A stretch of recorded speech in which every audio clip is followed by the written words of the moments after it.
Hello.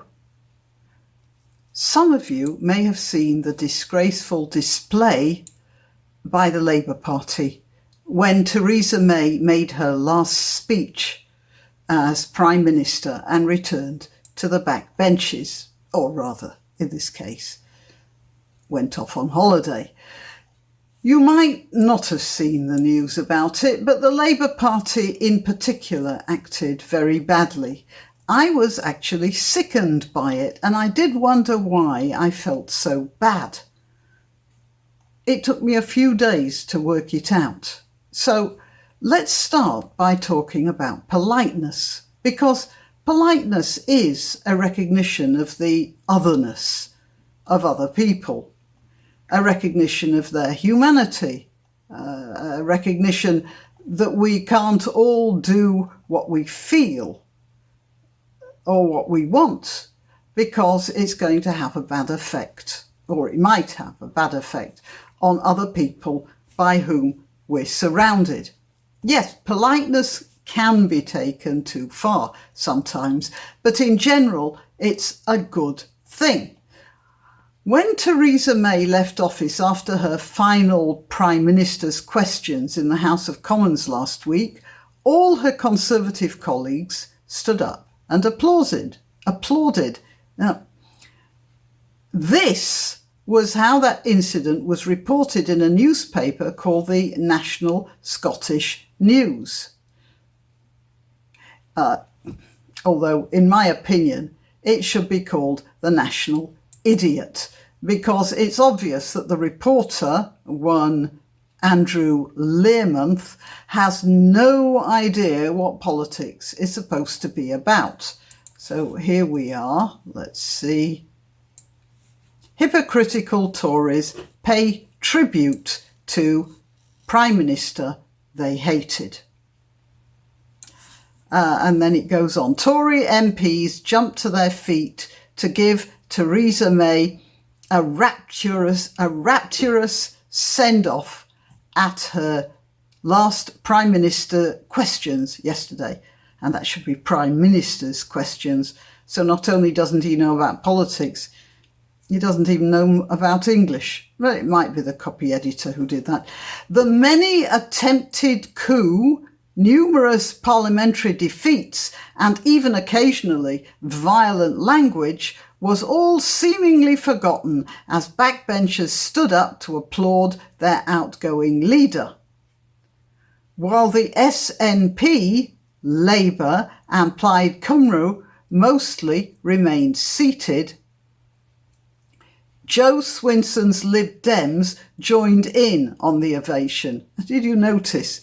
He didn't call the Lib Dems hypocritical for doing that. So I think we can probably see where his political sympathies lie. Anyway, what, so far as I'm concerned, was the pivotal incident in this whole business is that her Conservative colleagues and the Liberal Democrats stood and applauded Theresa May, while the Labour Party mostly remained seated and silent.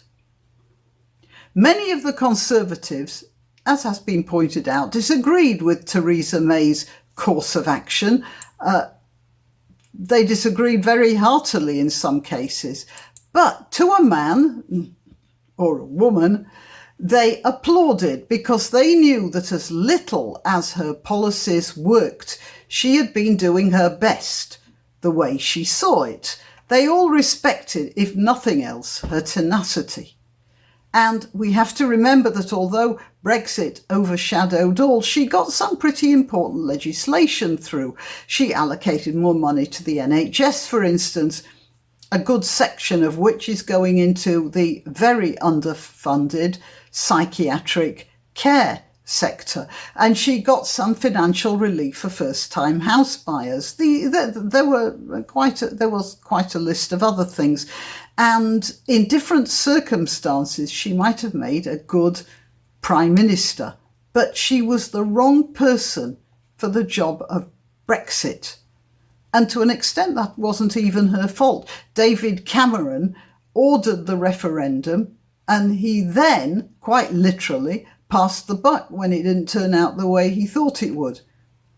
Okay, all her colleagues understood that, and they appreciated that whether they agreed with her or not, she was acting honourably within her vision of the situation. Now, this is what the entire House should have done. She was leaving. There was no point at all in the Labour Party making an issue of it. They could have put differences aside and given tribute to an opponent who fought honourably, whether or not they thought she was fighting the right battle. But the Labour Party stayed in their seats.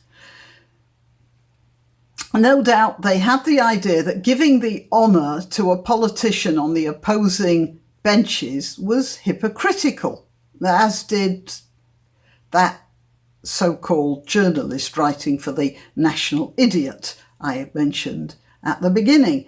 For sure, a couple of the older and more intellectual Labour MPs did stand up, despite the despicable model given by the leader of their party, Jeremy Corbyn, but it was only a handful, while the entire Labour front bench remained seated and scowling, as did the Scottish National Party. Now, I don't expect much from the Scottish nationalists. They set their own bar pretty low right from the beginning. But Jeremy Corbyn et al. Have all been in politics for years and years and years. They should have known better. And my opinion about that egregious display of bad manners is that despite their years of experience, the entire bunch of them have no more understanding of politics than does the national idiot I mentioned before. So, on the remote off chance that one of them might be watching this, oh, remember, Scottish nationalists, I'm not talking to you. It's just not worth the bother of trying to get through. But for the rest, I shall explain something to you. Politics is a business in which various people have various opinions. Opinions, dear sirs and mesdames. Now, you socialists may believe that you have full possession of the truth, and that you know the exact way to make everyone in your country healthy and happy and wise. You may believe that, but I'm here to tell you that you're wrong. And in the case of socialism, you're very likely to be dead wrong, or at least so wrong that a lot of you will end up dead under a socialist system. But well, that's another story. There's no such thing as the right answer. There's only an answer that gets reasonably close, because there are supposed to be 64 million people in the United Kingdom. About 65 million if we count all the illegal residents we think we might have here, but which we don't talk about. And whoever we are, each one of us has an agenda and a life plan which is at odds with the agenda and life plans of many of the people by whom we're surrounded. There is no complete answer to this. No political system is going to get it right for everyone. The best we can do is try to hit the targets as often as we can. Some of us might get it right some of the time, or even most of the time if we're very clever. But there's no way we're going to get it right all of the time. That's why the debates in the House of Commons are addressed not to the opposite side, but to the Speaker. This formality is an attempt to draw the teeth of what could be some very ugly and passionate disagreements. It's not for nothing that the two opposing front benches in the House of Commons are set at the length of 2 swords and 1 inch. Parliament learnt the hard way that unbridled passion in politics and the conviction that you know the answers to it all always ends up with blood on the carpet. We have these social rules for very good reasons. It's the same reason, for instance, for the military to wear dress uniforms on formal occasions. We all know that members of the armed services are being paid to do violence on our behalf and to suffer hardships, pain, and close contact with the sort of evil most of us don't want to think about. But then, every so often, they don dress uniforms and attend social events which are there to remind them and us that they're civilised human beings doing a job. At least, that's the way members of the British Armed Services are supposed to operate. And it's the same for politicians, whom we pay to make decisions for us that sometimes we'd rather not have to make. Everyone knows that being a politician can involve, well, if not pain, at least some serious agonising. You have to lie, or at least to prevaricate. You have to compromise. You have to come to terms with things you don't like, all in the service of the things you do like. And that's where the current leaders of the Labour Party misunderstand what politics is about, because they believe that you can't put on a dress uniform and attend a social occasion to remind yourselves that there's another world without being a hypocrite. So they won't applaud a worthy opponent because they despise her. They don't, as they should, have the attitude that she's trying to do her best for her country, because that concept is totally beyond their comprehension. As far as they're concerned, if it isn't statism, it's sadism. There's no such thing to them as an opponent with worthy objectives, so why applaud them? Indeed. And this is what brought me up short, and I realised that was why I was so sickened by the Labour Party refusal to give the honour of applause to Theresa May when she was leaving. You see, with that mentality, once you're in power, why bother to have another election? After all, if you hold an election, you might lose, and then you'd have to turn over government to people who are, in your opinion, at the very best, misguided, and at worst, actually evil.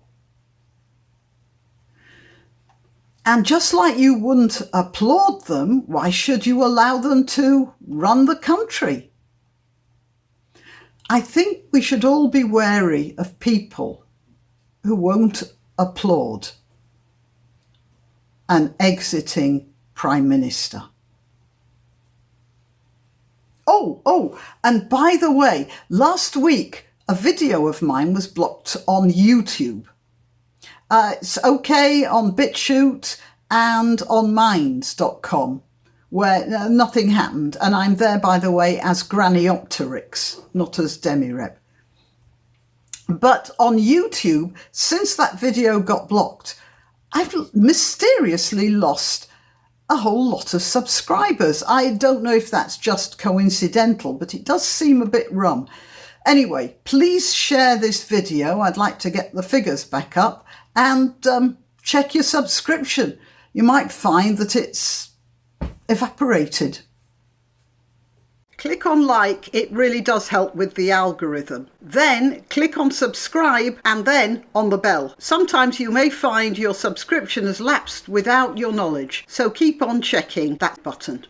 Thanks for listening.